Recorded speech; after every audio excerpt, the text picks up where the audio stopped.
Быйыл жаңы жылдан кейін эле январдын 2-синен баштап Қазақстанда ел толкуп энергия ресурстардын баалардын кымбатташына каршы нааразычылыктарын билдирди. Бирок бул нааразычылык тездик менен бир нече күнүн ичинде бүтүндөй Казакстанды ээлеп алды. Социалдык талаптар саясий талаптар менен кошулду.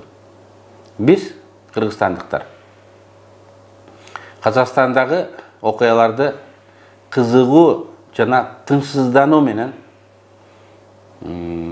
күйармандык менен байкап турдук. Анткени биздин башыбыздан мындай көтөрүлүш, революция бир нече жолу өткөн. Казакстан биздин коңшу мамлекет. Казак эли биздин бир тууган эл.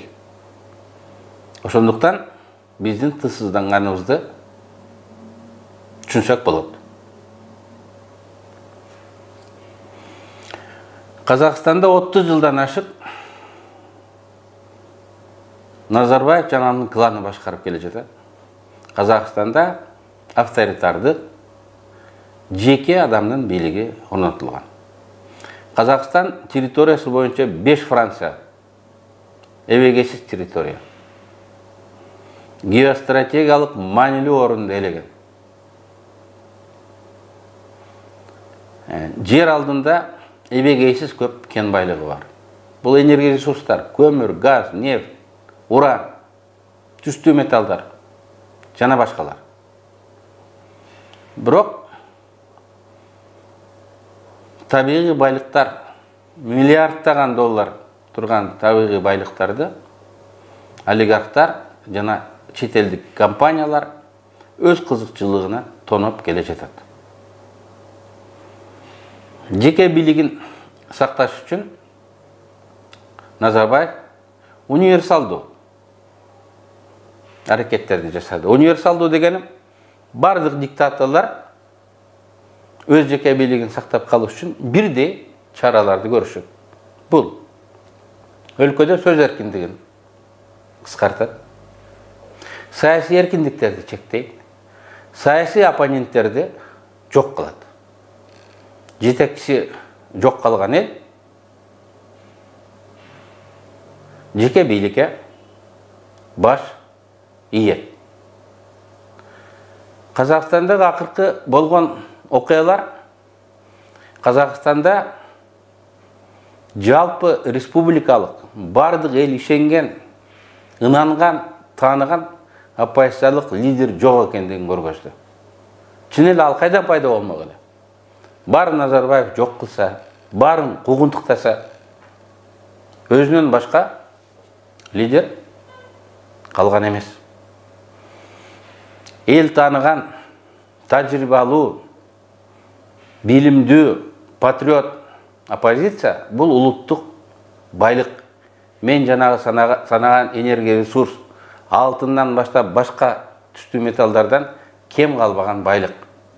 Анткени өлкөдө кризистик ситуация болгондо, же шайлоо болгондо эл ат алмаштырып, чарчаганын четке чыгарып, жаңы саясий күч менен көчтү улаш керек. Назарбаев өзүнөн башканы калтырган эмес экен, эл көтөрүлүп чыкты. Элдин кыймылын координациялаган, аларды жетектеген, алар үчүн жоопкерчиликти ала турган саясий күч жок болуп чыкты. Билесиздер, Кыргызстанда андай болгон эмес. Казак элине ынтымак, тынччылык каалайбыз. Казак эли да эркиндикти сүйгөн намустуу эл. Алар өз өлкөсүндө демократиялык башка системасын орноп, адам укугун, эркиндиктерин коргогон саясий системаны куруп алышына тилектешпиз. Бирок бүгүнкү оор кырдаалда мен төмөндөгүнү каалар элем.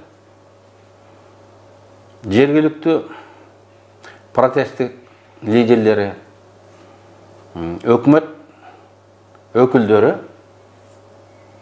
диалогга келип, ынтымак менен кырдаалдан чыкканга аракет кылыш керек. Казак элинин биримдигине, казак мамлекетинин бүтүндүгүнө шек келтирбегендей болуш керек. Бул жерде жоопкерчилик протест кыймылдын лидерлеринде эле эмес, биринчи кезекте президент жана өкмөттө. Президент менен өкмөт күч колдонуп, өзүнүн күчү жетпесе сырттан аскер чакырып күч колдонуп эмес, элге реалдуу саясий реформаларды вада кылыш керек. Жол картасын түзүп, убакыт мөөнөтүн чектеп жарыялаш керек. Коркутуу жолу менен эмес, компромисс, сүйлөшүү жолу менен стабилдүүлүккө келиш керек. Ошондо ал стабилдүүлүк узакка созулган стабилдүүлүк болот. Казакстанда болуп жаткан окуялардын фонунда Кыргызстандагы кырдаал жөнүндө айтпай койбосом да болбойт. Бир жылдан бери Кыргызстанда жеке бийлик системасы түзүлүп жатат.